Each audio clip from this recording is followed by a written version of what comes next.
In the autumn of 1997, in a quiet town in Pennsylvania, a young mother suddenly vanished without a trace. Police found her car abandoned, but no one could explain what happened, and the case quickly went cold. Nearly 2 decades later, a hidden clue came to light, and what they found shocked everyone, uncovering a truth no one was prepared for. The story of Evelyn Vance begins in the working-class neighborhoods of Scranton, Pennsylvania. At 34 years old, Evelyn was the kind of woman who blended right into the background of a busy room. She had tired, kind eyes, hands calloused from years of hard work, and a gentle smile that she reserved almost entirely for one person in her life. That person was her 8-year-old daughter, Chloe. Evelyn worked long, exhausting shifts as a waitress at a local diner just off the highway. She was the one who always took the extra shifts, covering for coworkers who called in sick, staying late to clean the coffee machines, and carefully counting her tip money at the end of every night. She did not work this hard out of ambition. She worked this hard out of ambition. She worked this hard out of quiet, desperate survival. Every dollar she made went into a hidden envelope tucked inside a pair of old boots in the back of her closet. It was her escape fund. To the outside world, Evelyn's life looked perfectly ordinary. She was married to a man named Arthur, who worked in construction when the weather was good and spent his time at the local tavern when it was not. Neighbors thought Arthur was a friendly, regular guy.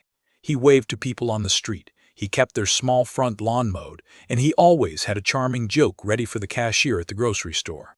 But behind the closed front door of their small suburban home, the reality was very different.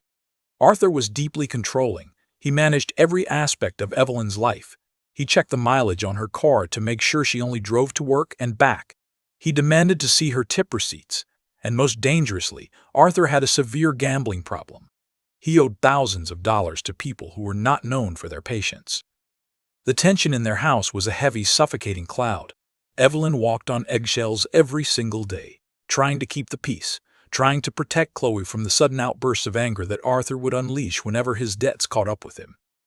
Evelyn knew she had to leave. She had been quietly planning it for over a year, saving quarters and $1 bills, hoping to one day have enough for a bus ticket and a security deposit on a small apartment far away from Scranton. But escaping a man like Arthur was incredibly dangerous, and Evelyn knew she only had one chance to get it right. Then, on a cold, rainy Tuesday in late October, something happened that completely changed the course of their lives. Evelyn was driving home from a grueling double shift at the diner.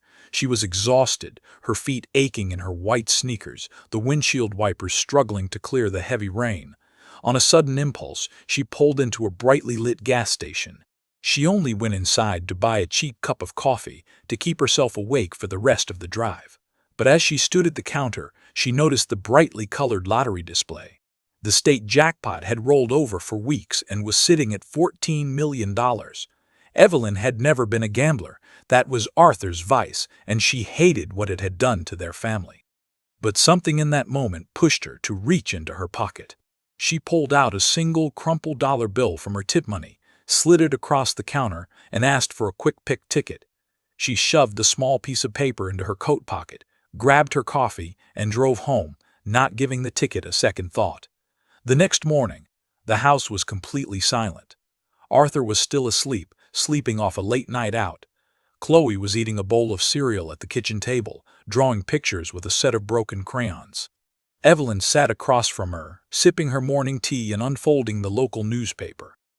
She turned to the back pages out of pure habit and saw the winning lottery numbers printed in bold black ink. She remembered the ticket in her coat. Moving quietly so she would not wake her husband, she walked to the hallway, reached into the damp pocket of her jacket, and pulled out the small piece of paper. She brought it back to the table and smoothed it out next to the newspaper. She checked the first number. It was a match. She checked the second. A match. Her heart began to beat a little faster. She checked the third, the fourth, the fifth, and finally, the Powerball number. Every single number on her ticket perfectly matched the numbers in the newspaper. Evelyn stopped breathing. The kitchen seemed to spin around her. She looked at Chloe, who was happily coloring a picture of a house, completely unaware that their entire world had just tilted on its axis. Evelyn looked back at the paper, then back at the ticket, tracing the numbers with her trembling finger. $14 million. It was an unimaginable amount of wealth. It was more money than she could ever comprehend. But as Evelyn sat there staring at the life-changing piece of paper, a strange and terrible thing happened. She did not feel joy. She did not feel excitement or relief. She felt pure, overwhelming terror. If this had happened to anyone else, they would have screamed, jumped up and down, and called their family. But Evelyn knew her reality.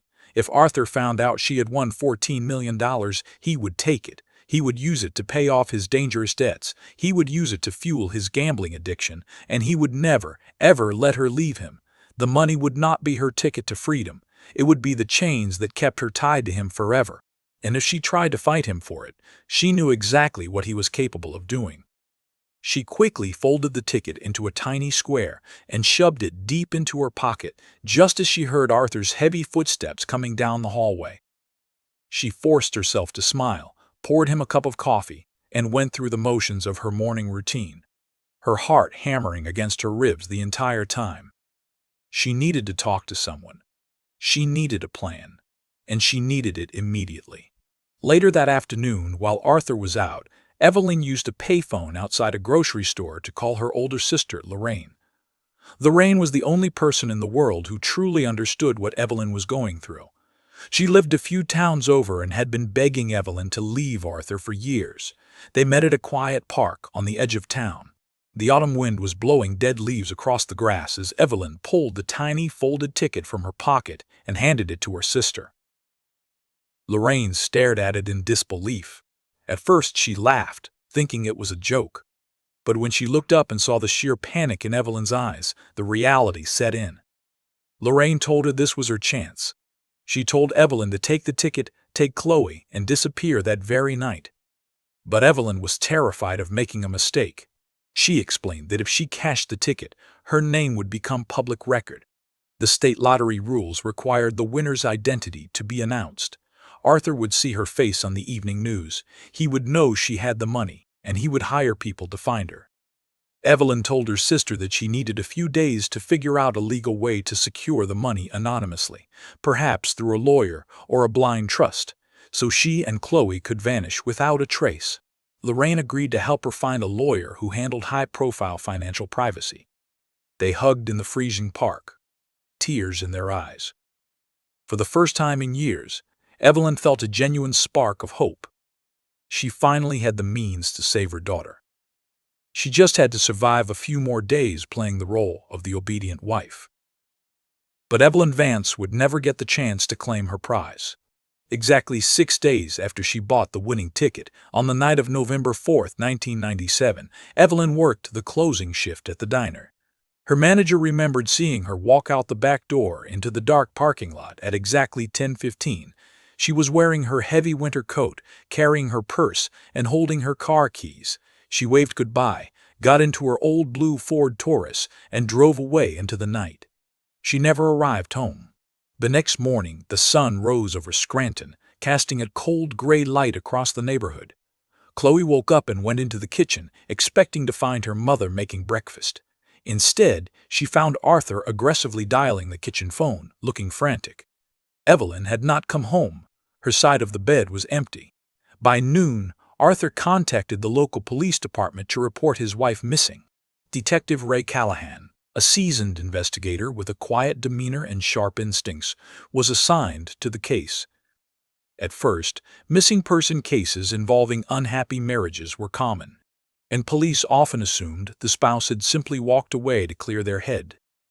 But as the hours ticked by with no word from Evelyn, the atmosphere grew heavy with dread.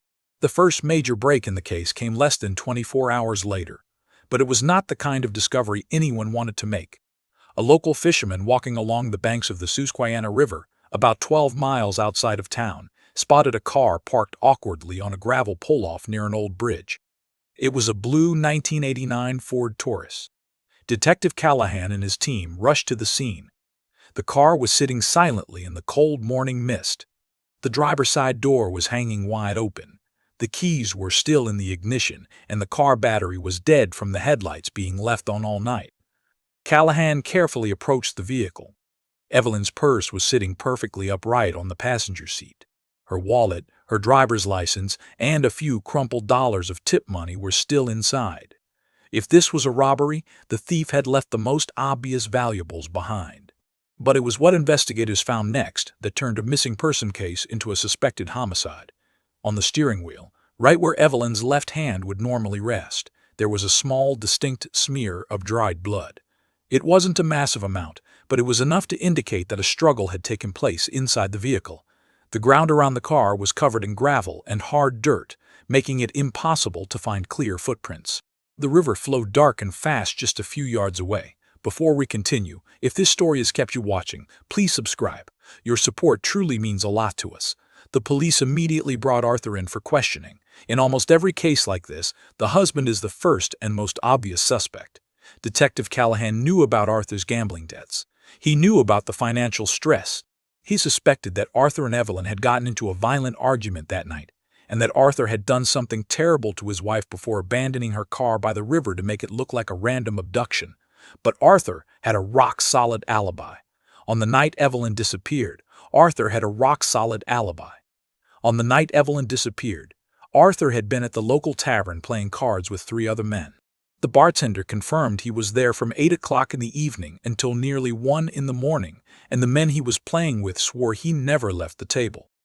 Unless Arthur had hired someone to intercept Evelyn on her way home, he could not have been the one at the river that night. The investigation quickly stalled. They dragged the river for miles, but they found absolutely nothing. No body, no weapon, no further clues. Evelyn Vance had simply vanished into the cold November night.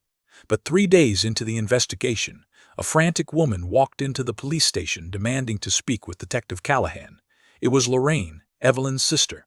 She was pale, shaking, and crying uncontrollably. She sat down in Callahan's cramped office and told him the one secret that Evelyn had taken with her that night. She told the detective that Evelyn was not just a tired waitress trying to leave a bad marriage. She told him that Evelyn Vance was holding a lottery ticket worth $14 million. Callahan's blood ran cold. He immediately ordered his team to bring in Evelyn's purse, which was sitting in the evidence locker. They emptied the contents onto the table. They checked every pocket, every zipper, and every hidden compartment. They checked her coat pockets. They checked the glove compartment of her car. The ticket was not there. Callahan immediately contacted the Pennsylvania State Lottery Commission.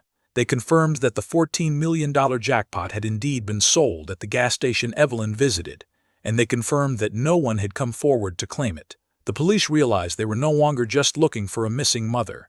They were looking for whoever had that piece of paper. Callahan set up a direct line with the Lottery Commission. They placed a silent flag on the winning numbers. The trap was set. If anyone, anywhere, walked into a state office and tried to hand in that specific ticket, the police would be waiting for them. The investigators sat by the phone, waiting for the killer to make their move. They waited for weeks. Then they waited for months. But the phone never rang. The ticket was never cashed. The days following the discovery of Evelyn's abandoned car were agonizing for everyone involved. The trap had been set with the State Lottery Commission, and Detective Ray Callahan fully believed that whoever took Evelyn's life would eventually succumb to the overwhelming temptation of $14 million. Criminals often made mistakes out of greed. All the police had to do was wait for the killer to walk into a lottery office and hand over the very piece of paper that would send them to prison for the rest of their life. But as the days slowly turned into weeks, the telephone on Detective Callahan's desk remained completely silent. The investigation team began to face a series of deeply frustrating questions. If the motive for Evelyn's disappearance was the lottery ticket, why wasn't the killer cashing it? Did they realize the police were watching? Did the ticket get lost or destroyed during the struggle in the car? Or, even more terrifying, did Evelyn's attacker have absolutely no idea that she was carrying $14 million in her pocket? If it was a random act of violence, the ticket might be sitting at the bottom of the Susquehanna River, dissolving into the mud, completely forgotten. While the police debated theories in a warm, brightly lit precinct, the reality of Evelyn's absence was tearing her family apart in the cold. The emotional toll on little Chloe was devastating to witness. At 8 years old, she did not fully understand the permanence of what was happening. Every afternoon, when the school bus dropped her off at the corner of her street, she would sprint up the driveway and sit on the front porch steps, wearing her heavy winter coat, staring down the road. She was waiting for her mother's blue Ford Taurus to turn the corner. Lorraine, Evelyn's sister, would often drive by just to check on her, and seeing the small girl sitting alone on the freezing porch broke her heart into a million pieces. Lorraine tried desperately to step in and care for her niece, but Arthur made it nearly impossible. In the weeks following his wife's disappearance, Arthur's behavior was deeply unsettling. Husbands of missing women usually fall into two categories in the eyes of investigators. They are either paralyzed by devastating grief, or they are desperately, frantically proactive, organizing search parties and begging the media for help. Arthur was neither. Arthur was angry. He paced around his house, muttering to himself. He complained to neighbors about the inconvenience of the police questioning him. He even marched down to the diner where Evelyn worked and demanded that the manager hand over her final paycheck, causing a scene in front of the customers. When Lorraine tried to ask him what he thought happened that night, Arthur coldly told her to stop asking questions and to mind her own business. He locked the doors and refused to let Lorraine see Chloe, claiming that his daughter needed peace and quiet, not a hysterical aunt crying in the living room. Lorraine refused to give up. She spent her weekends printing thousands of missing person flyers at a local copy shop. She organized community searches, gathering volunteers to walk shoulder to shoulder through the dense Pennsylvania woods, poking through thick brush and frozen leaves with walking sticks. They dragged the river again. They searched abandoned barns and empty warehouses along the highway. They found old tires, rusty cans, and animal bones, but they never found a single trace of Evelyn Vance. Detective Callahan was equally relentless. He knew the odds were against them, but he refused to let the case grow cold without turning over every possible stone. He started by recreating Evelyn's final days in microscopic detail. He went back to the gas station where she bought the ticket. By interviewing the clerk and matching the exact time of her quick-pick purchase with the store's daily transaction logs, Callahan was able to retrieve the exact serial number of the winning ticket from the lottery terminal's internal memory. This was a massive breakthrough. It meant the police did not just have a flag on the winning numbers. They had the exact, unique digital footprint of the stolen ticket. Next, Callahan focused his attention on the diner. He brought in every single employee who had worked the closing shift on the night of November 4th. A waitress named Brenda provided a haunting detail that Callahan could not get out of his mind. Brenda told the detective that Evelyn had been acting incredibly nervous all evening. Usually, Evelyn was focused and fast, balancing trays of plates with practiced ease. But that night, she kept dropping silverware. She messed up 2 orders. And most importantly, Brenda noticed that Evelyn kept pausing by the large glass window near the pie display, staring nervously out into the dark parking lot. Callahan asked Brenda if she saw anyone waiting in a car outside. Brenda said the parking lot was poorly lit because the main street lamp had been broken for a week. But she did remember seeing a dark, older model truck idling near the edge of the lot for nearly an hour before the diner closed. She could not see the license plate or the driver. When Evelyn finally clocked out and walked to her car, the truck was gone. This detail shifted the investigation into a darker territory. If someone was watching Evelyn, it meant her disappearance was not a random crime of opportunity. It was planned. Someone had been waiting for her. Callahan immediately dug back into Arthur's life, specifically focusing on his gambling debts. If Arthur had hired someone to harm his wife in exchange for a cut of the lottery money, he would likely have used his connections in the local underground gambling scene. Callahan and his partner spent a week tracking down the dangerous men Arthur owed money to.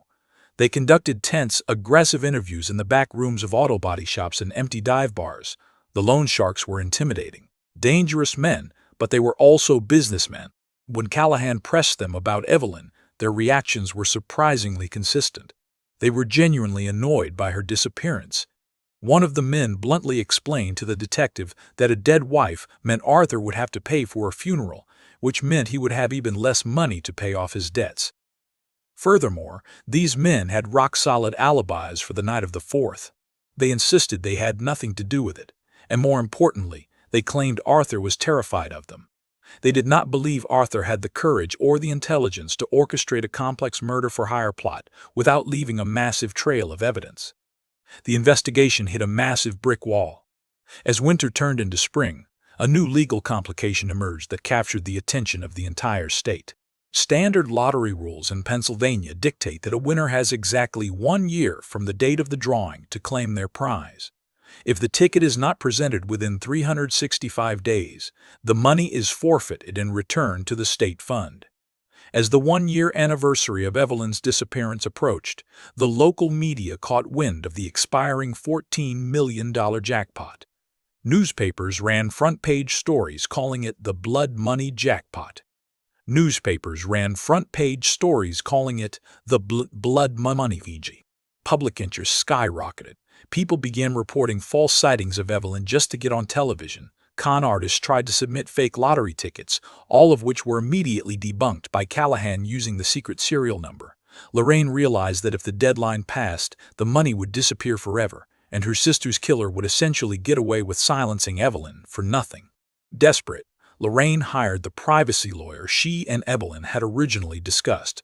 The lawyer filed an emergency motion in state court, arguing that because the ticket was officially classified as stolen evidence in an open homicide investigation, the standard expiration rules should not apply. In a landmark decision, a state judge agreed. The judge issued a rare legal injunction ordering the Lottery Commission to freeze the $14 million. The money was transferred into a highly secure state-managed trust. It would sit there, gathering interest indefinitely. The window to claim the prize was officially locked open until the criminal case was resolved. It was a small victory for Lorraine, but it brought no comfort. The money was safe, but her sister was still gone. By the second year, the inevitable reality of missing person cases began to set in. Without new evidence, without a crime scene, and without a body, the police budget could no longer justify a full-time task force. Detective Callahan was forced to assign his team to newer, more active cases. Evelyn's thick case file was placed into a cardboard box and moved to the edge of Callahan's desk. He refused to put it in the archives, keeping it in his line of sight every single day, a constant reminder of the mother who never made it home. Arthur used a fading police presence to his advantage. Shortly after the 2-year anniversary of the disappearance, Arthur abruptly sold the small suburban house. He packed up Chloe's belongings in the middle of the night, loaded them into a moving truck, and left town without telling anyone where they were going. When Lorraine drove by the house to drop off a birthday present for her niece, she found an empty driveway and a real estate sign staked into the front lawn. She fell to her knees in the damp grass and wept. She had lost her sister, and now she had lost the only piece of Evelyn that was left in the world. If you want more emotional cold case stories like this, please subscribe. Your support truly means a lot to us. 5 years passed, then 10 years. The world moved on. The diner where Evelyn worked eventually closed down and was replaced by a fast food restaurant. The old gas station where she bought the winning ticket was demolished to make way for a modern highway exit. The story of the missing waitress and her frozen millions faded into local legend, a ghost story told by residents who only vaguely remembered the headlines. But Detective Ray Callahan never forgot. Even as his hair turned gray and he approached retirement, he spent his quiet Sunday mornings in his office, drinking black coffee and reading through Evelyn's file. He knew he had missed something. He knew that people do not just evaporate into the cold November air without leaving a single trace behind. In his final year on the force, Callahan decided to do one last exhaustive review of the early financial records from the case. Technology had advanced significantly since 1997, and modern forensic accounting tools allowed investigators to see banking patterns that were invisible a decade earlier. He requested a deep, comprehensive audit of Arthur's financial history from the years immediately following Evelyn's disappearance. When the thick stack of printed reports arrived on his desk a few weeks later, Callahan put on his reading glasses and began tracing the numbers. He expected to find a man drowning in debt, struggling to survive after fleeing town. Instead, what he found made his heart stop completely. According to the official investigation from 1997, Arthur had been roughly $80,000 in debt to underground bookies. It was a massive, crushing amount of money for a construction worker with a drinking problem. The police knew that Evelyn's life insurance policy had refused to pay out because she was officially listed as a missing person, not deceased. Arthur had zero income, zero savings, and no wealthy relatives to borrow from. But the new financial audit revealed a completely impossible reality. Exactly 6 months after Evelyn vanished, every single one of Arthur's gambling debts had been paid in full. There were no more threatening phone calls. There were no more collections. The aggressive loan sharks had completely backed off. Furthermore, the record showed that Arthur had walked into a bank in a neighboring state and deposited $20,000 in pure cash to secure a mortgage on a new house. Callahan stared at the highlighted numbers, his hands shaking slightly. It was $100,000 in total. Where did an unemployed, grieving husband get $100,000 in untraceable cash just months after his wife disappeared? The lottery ticket was still sitting untouched in the state trust. The $14 million had never been touched. Callahan realized with terrifying clarity that they had been looking at the crime from the wrong angle for over a decade. Arthur had not taken the lottery ticket. If he had, he would have eventually tried to cash it, but he clearly did receive a massive silent payout from someone else shortly after the murder. Someone had paid Arthur to turn a blind eye, and if Arthur did not have the ticket, then who did? Who was waiting in the dark truck outside the diner that night? 18 years is a massive amount of time for a mystery to remain unsolved. In the span of merely 2 decades, the world completely transforms.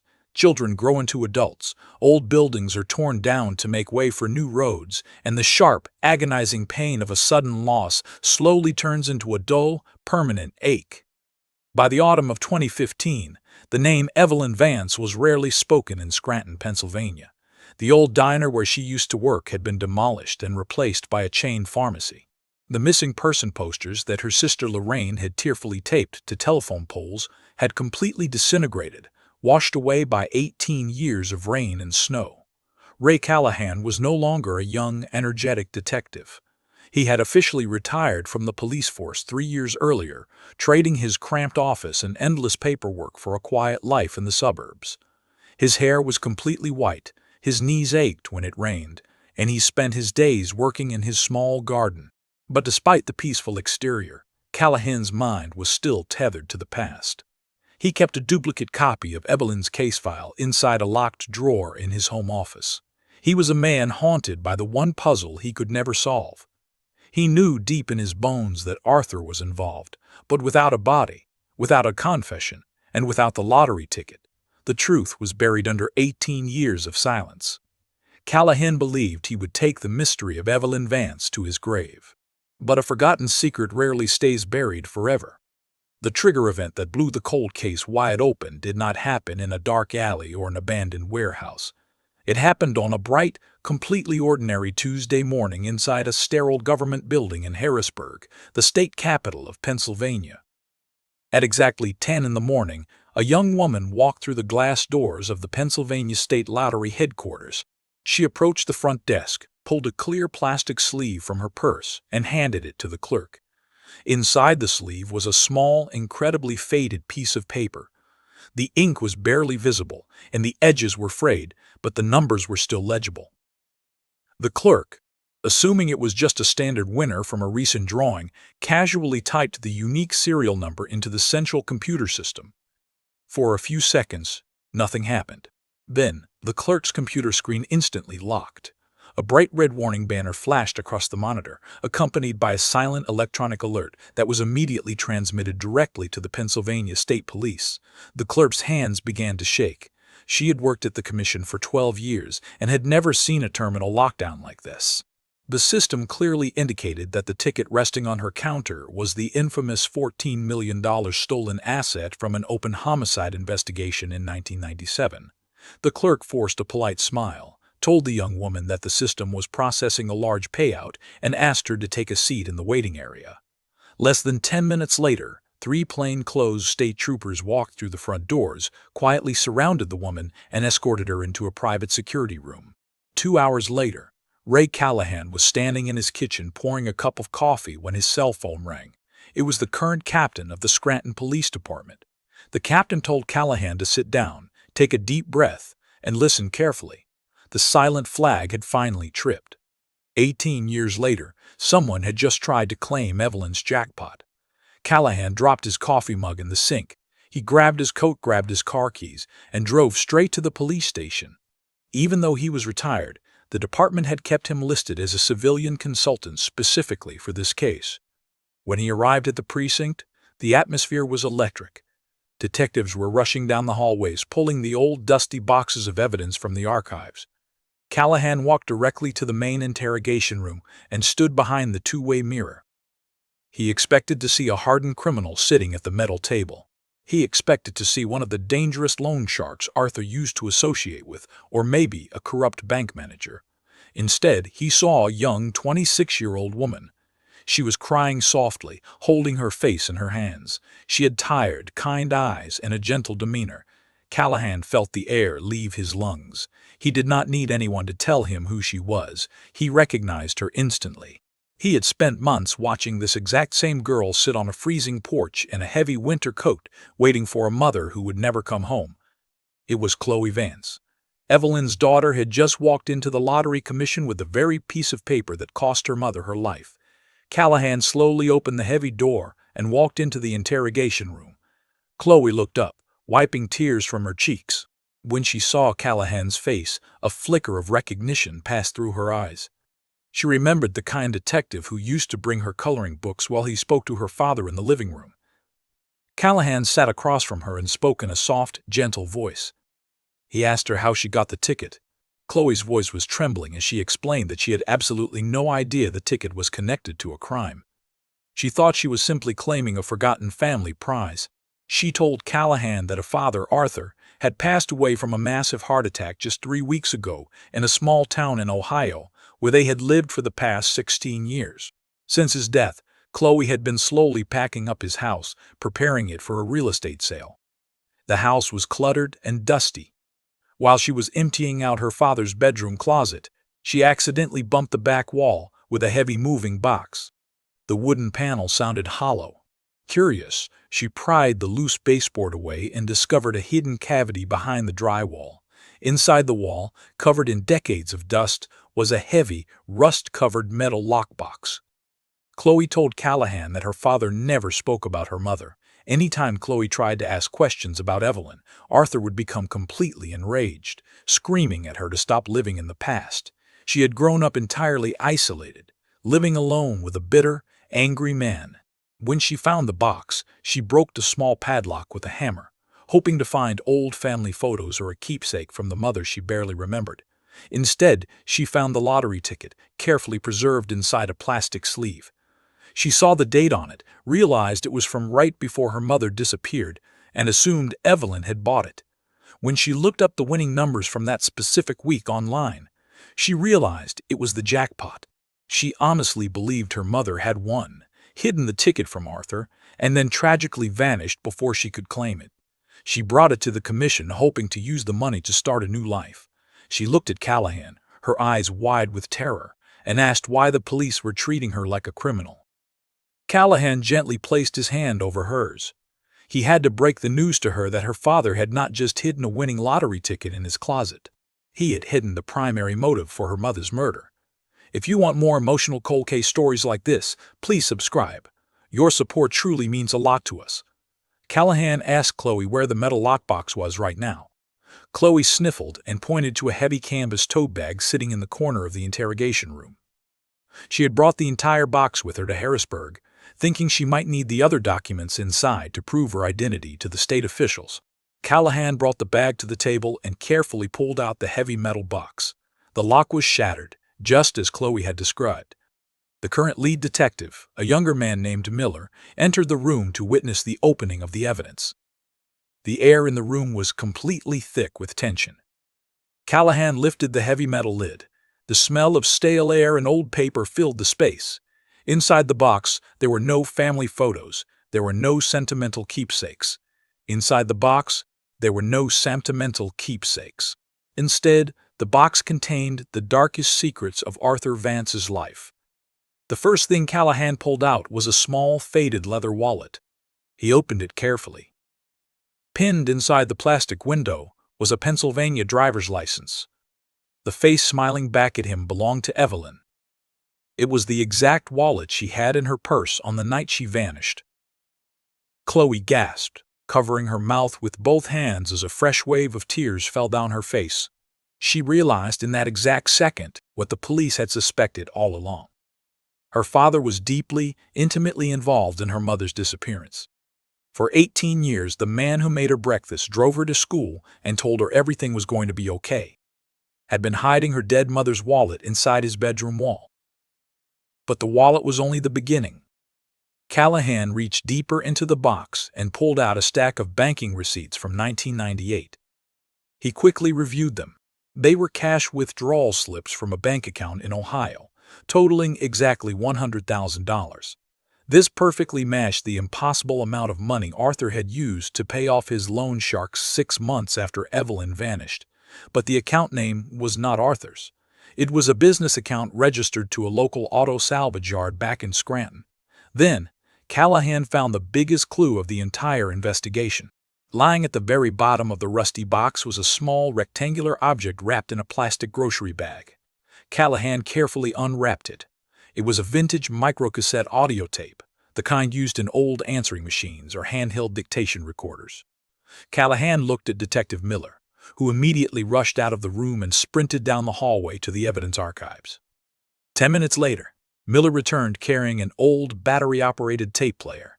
They placed it in the center of the metal table. Chloe sat frozen, her breath trembling, staring at the small black device. Callahan slid the tiny cassette into the machine, pressed the heavy plastic play button, and turned the volume up. For the first few seconds, there was only the loud, rhythmic hiss of blank magnetic tape. Then, a sharp clicking sound echoed through the small room, followed by the sound of heavy breathing. Then, a voice spoke. It was Arthur. His voice was panicked, furious, and echoing slightly, as if he was speaking on a payphone in a large room. "I didn't tell you to touch her," Arthur's voice screamed through the tiny speaker. "You were supposed to scare her. You were just supposed to take the car to settle the debt." There was a brief pause on the tape. The sound of a truck engine idling could be heard in the background. Then a second voice replied. It was a deep, raspy voice belonging to an older man. Then a second voice replied. It was a deep, raspy voice belonging to an older man. "She fought back, Artie," the second man said coldly. "She had a bag full of tip money and a piece of paper she wouldn't let go of. She wouldn't stop screaming. Things went wrong. I took the car to the river like we planned, but the rest of this is on you now. You owe me a lot more than just the debt. You owe me for cleaning up your mess." The tape clicked violently and went completely silent. Callahan stopped the machine. The silence in the interrogation room was absolutely deafening. Callahan stopped the machine. The truth was finally out in the open. Arthur had not killed Evelyn with his own hands. He had hired someone to attack her, someone who ended up taking her life. But as Callahan stared at the spinning gears of the tape player, a horrifying realization washed over him. The second man on the tape was the one who actually killed Evelyn. He was the one who took the car to the river. And looking at the banking receipts resting on the table, Callahan suddenly knew exactly who that man was. And more importantly, he realized that the killer was still alive, living right under their noses in Scranton for the past 18 years. The silence inside the interrogation room was incredibly heavy. Detective Ray Callahan kept his hand firmly resting on the small plastic tape player, letting the horrific reality of the recorded conversation sink into the room. Chloe was trembling uncontrollably. She wrapped her arms around herself, staring at the shattered metal box on the table as if it were a venomous snake. Callahan looked across the table at Detective Miller. Without speaking a single word, both seasoned investigators came to the exact same, chilling conclusion. For 18 years, the police believed that Arthur Vance was drowning in gambling debt and had killed his wife to steal her $14 million lottery ticket. But the rusty metal box told a completely different, infinitely more sinister story. Arthur did not hire a hitman to kill Evelyn. According to the tape, Arthur had simply arranged for a man to steal Evelyn's car as collateral to settle his massive debts. He wanted the man to scare her. But Evelyn had fought back, and the robbery turned fatal.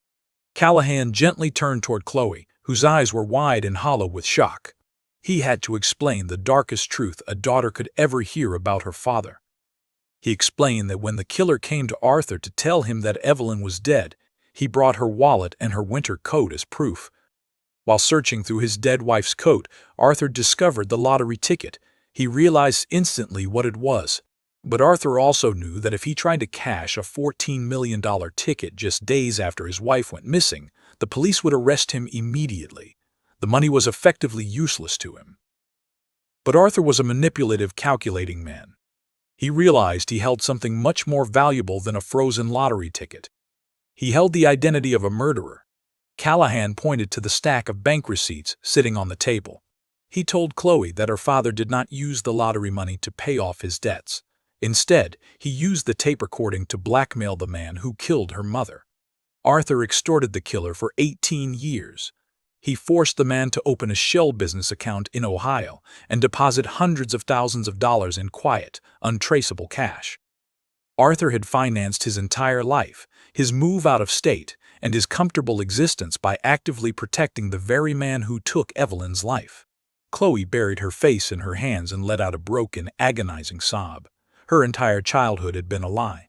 Every meal her father bought, the house they lived in, the clothes she wore, were all paid for with blood money.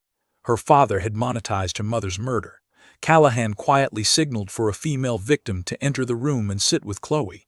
He and Miller gathered the evidence, placed the tape safely into a clear evidence bag, and stepped out into the bustling hallway of the police station. The investigation was no longer a cold case. It was a live, active manhunt.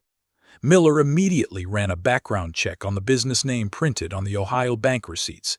It took less than 3 minutes for the state database to return a match. The account belonged to Apex Auto Salvage, a massive privately owned scrapyard located on the rural outskirts of Scranton. The registered owner of the business was a man named Warren Gable. Callahan recognized the name instantly. Warren Gable was a notorious figure in the local underground gambling scene back in the 1990s. He ran high-stakes poker games in the back office of his scrapyard, and he was known for being ruthless when collecting debts. He also owned a fleet of heavy-duty tow trucks, perfectly matching the description of the dark, older model truck that the waitress had seen idling outside the diner on the night Evelyn vanished. Within an hour, a massive tactical convoy of state police cruisers, unmarked detective vehicles, and forensic vans sped out of the city limits, heading straight for Apex Auto Salvage. The scrapyard was located at the end of a long dirt road surrounded by dense woods. It was a sprawling, 30-acre wasteland of rusted metal, towering stacks of crushed cars, and deep pools of oily black mud. A heavy, freezing rain began to fall as the police vehicles smashed through the chain-link front gates, their flashing red and blue lights reflecting off the mountains of scrap metal. Armed tactical officers swarmed the main office building, a dilapidated cinder-block structure sitting near the industrial car crushers. Callahan and Miller walked through the front door, their boots crunching on the filthy linoleum floor.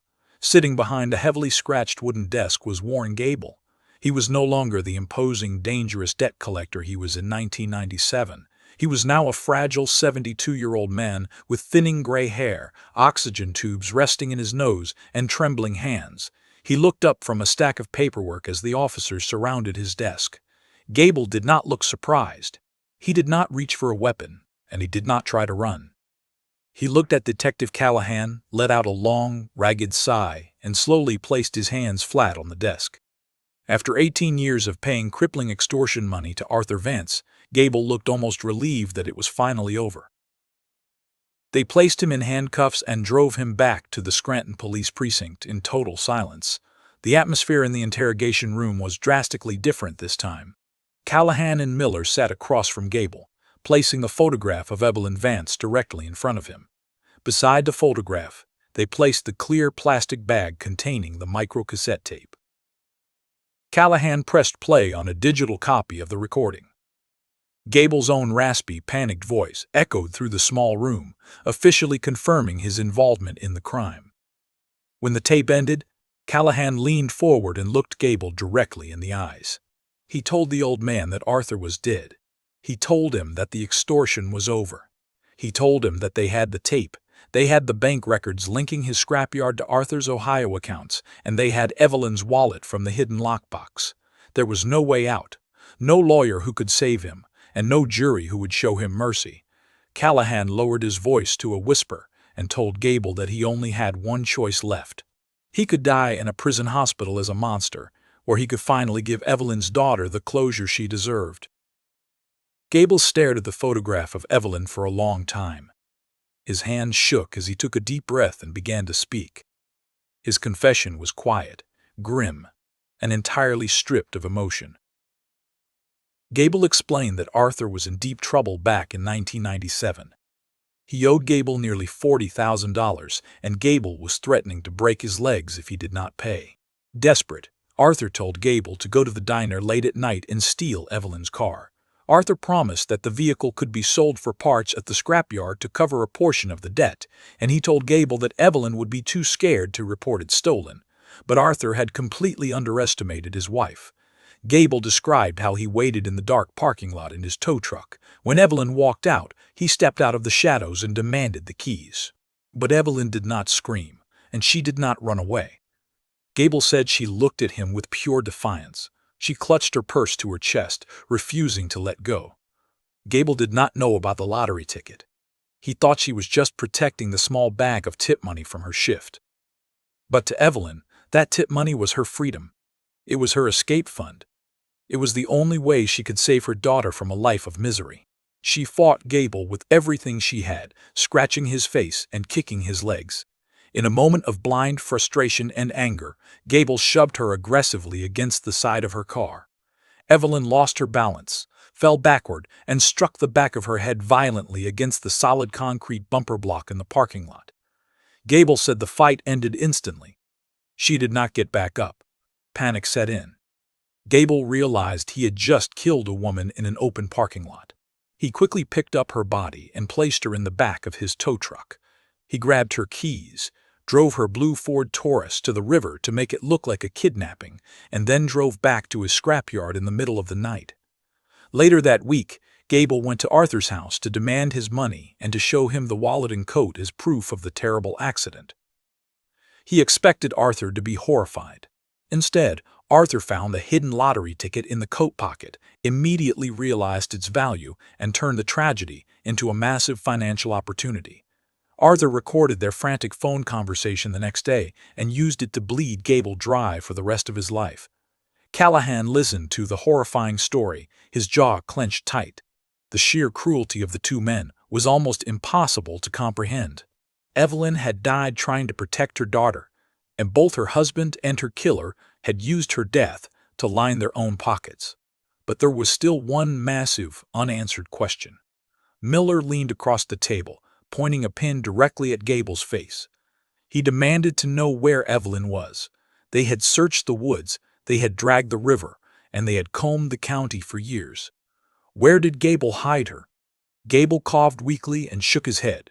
He looked up at the detectives with tired, sunken eyes and told them that they never found her, because she was not buried in the ground and she was not at the bottom of a lake. He told them that a scrapyard owner has access to things that make people disappear forever. He asked for a piece of paper and a pen. With a trembling hand, Gable drew a rough, crude map of the Apex Auto Salvage Yard. He drew a series of large squares representing the towering stacks of crushed vehicles that lined the back edges of the property.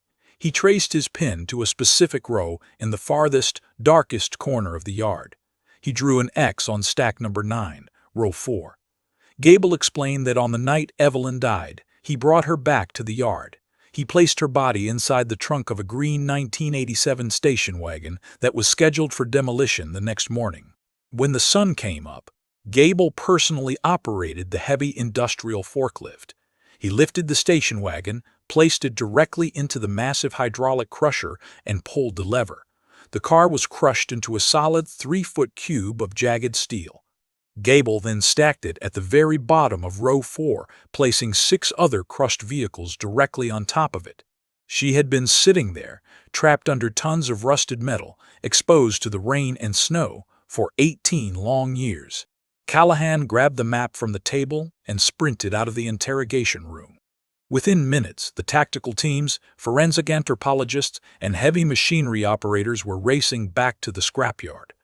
The freezing rain was coming down harder now, turning the ground into thick, heavy mud. Callahan directed the massive industrial cranes to the back corner of the property. The towers of rusted, crushed cars loomed over them like metal gravestones. The noise of the machinery was deafening as the massive steel claws reached down and began lifting the heavy cubes off the top of stack number 9. One by one, the crushed cars were moved aside, hitting the mud with earth-shaking thuds. Finally, the crane reached the very bottom of the stack. Resting in the dark mud was a rusted, heavily compressed cube of green metal. It was the remains of a 1987 station wagon. The crane carefully dragged the heavy cube out into the open clearing. The rain washed away decades of dirt from the crushed steel. Callahan stood in the mud, watching as the forensic team stepped forward. They carried heavy industrial cutting torches and hydraulic jaws of life, ready to slice open the rusted metal. The investigators gathered in a tight circle, completely silent, as the bright blue sparks from the cutting torches began to fly through the cold, dark air. The truth they had been searching for was finally mere inches away. The heavy hydraulic cutters whined into the cold night air. The freezing rain was coming down in sheets, stinging the faces of the investigators, but no one moved. No one went back to their running vehicles to warm up. They all stood silently in the thick, oily mud, watching the blinding blue sparks fly from the cutting torches. It took nearly 3 hours to peel back the layers of compressed steel. The roof of the old green station wagon was crushed entirely flat against the floorboards. The forensic team had to work with microscopic precision, using hand tools and small steel pry bars to separate the jagged metal without disturbing the fragile evidence inside. Finally, the lead forensic anthropologist raised his hand, signaling for the heavy machinery to stop. A profound, heavy silence fell over the dark scrapyard, broken only by the sound of the freezing rain hitting the towering mountains of rusted cars. The anthropologist shined a bright, heavy-duty flashlight into the narrow opening of the crushed trunk. He looked back at Detective Ray Callahan, standing knee-deep in the mud, and gave a slow, solemn nod. They had found her. It was a delicate, painstaking process to recover the remains. Because the car had been crushed with such extreme mechanical force, the interior was an unrecognizable tangle of wire and steel. But as the technicians carefully cleared away the rusted debris, they found the undeniable proof of Evelyn Vance's final moments. Tangled in the ruined metal, they recovered a small, silver wristwatch. The glass face was completely shattered, and the delicate metal hands were permanently frozen at exactly 10:42 in the evening. They also found the faded, torn fabric of her white diner uniform and a small metal pen that simply read, "Evelyn." Callahan felt a heavy, suffocating weight finally lift from his chest. 18 years of sleepless nights, 18 years of sleepless nights, 18 years of staring at a dusty cardboard box on his desk had all led to this dark, freezing corner of the county. He took a deep, trembling breath, wiped the cold rain from his face, and walked back to his unmarked police cruiser. The drive back to the Scranton police station felt like the longest drive of his entire life. When he walked through the heavy glass doors of the precinct, he did not stop to talk to the other detectives. He walked straight down the hallway to the small room where Chloe Vance was still sitting, staring blankly at a cup of untouched water. Her Aunt Lorraine had been called earlier in the evening and was sitting right next to her, holding her niece's hand with an iron grip. When Callahan opened the door, both women looked up. They saw the heavy mud covering his boots and the deep exhaustion in his eyes. They knew before he even spoke a single word. Callahan pulled up a metal chair and sat down directly across from Chloe. He did not use standard police terminology. He did not talk about forensic evidence or judicial procedures. He spoke to her with the gentle, heartbroken tone of a father. He told her that her mother had been found. He told her that Evelyn was no longer lost in the dark and that she was finally coming home. Chloe collapsed into her aunt's arms. The sound of her crying echoed down the silent hallway of the police station. It was a cry of profound, earth-shattering grief, but underneath the pain, there was also a massive wave of relief. The terrifying unknown was finally over. The agonizing mystery that had haunted her entire childhood was finally solved. She did not have to wonder anymore if her mother had simply walked away and abandoned her. She finally knew the absolute truth. Her mother had fought for her until her very last breath. The legal aftermath of the discovery moved swiftly, closing the darkest chapter in the town's history. Warren Gable never went to trial. The evidence against him, combined with his own recorded voice on the hidden cassette tape, was completely insurmountable. At 72 years old, his health was rapidly failing, and he had no fight left in him. He signed a full, detailed confession explaining exactly what happened in the dark diner parking lot that night, and exactly how Arthur Vance had blackmailed him for nearly 2 decades. Gable pleaded guilty to manslaughter and tampering with evidence. The judge showed absolutely no leniency, sentencing him to life in prison without the possibility of parole. Gable passed away in a secure state medical facility less than 8 months later, taking the heavy guilt of his violent actions to the grave. Because Arthur Vance had already died of a heart attack weeks earlier, he could not face a judge in a courtroom. But the justice system found another way to hold him accountable. The state police worked with federal authorities to raid his home in Ohio. They seized his bank accounts, his property, and every single asset he had purchased using the extortion money. Arthur's carefully crafted illusion of a normal, respectable life was completely destroyed. His name was dragged through the public headlines, exposing him to the world as a manipulative coward who profited from the murder of his own wife. But the most complex part of the case remained the small, faded piece of paper sitting inside a plastic evidence bag. Standard legal guidelines clearly stated that a murder victim's financial assets should pass directly to their next of kin. However, the State Lottery Commission initially pushed back. Their lawyers argued that the ticket was technically expired, even with the previous judge's emergency freeze on the funds. They claimed that simply too much time had passed to issue a legal payout, and the money should be absorbed back into the state budget. Chloe did not care about the money. She was exhausted and entirely prepared to let the state keep every single penny. But Lorraine, Evelyn's fiercely protective sister, absolutely refused to let the system win. She hired a team of brilliant civil rights attorneys who took the case straight to the state Supreme Court. Their argument was incredibly powerful and undeniable. They argued that Evelyn Vance had purchased that specific ticket with the sole intention of saving her daughter from a life of domestic abuse. The ticket was then stolen and suppressed by a man who was actively protecting the killer. Chloe was the rightful, undisputed heir, and she had been maliciously denied access to her mother's final gift through a coordinated 18-year criminal conspiracy. The Supreme Court judge completely agreed.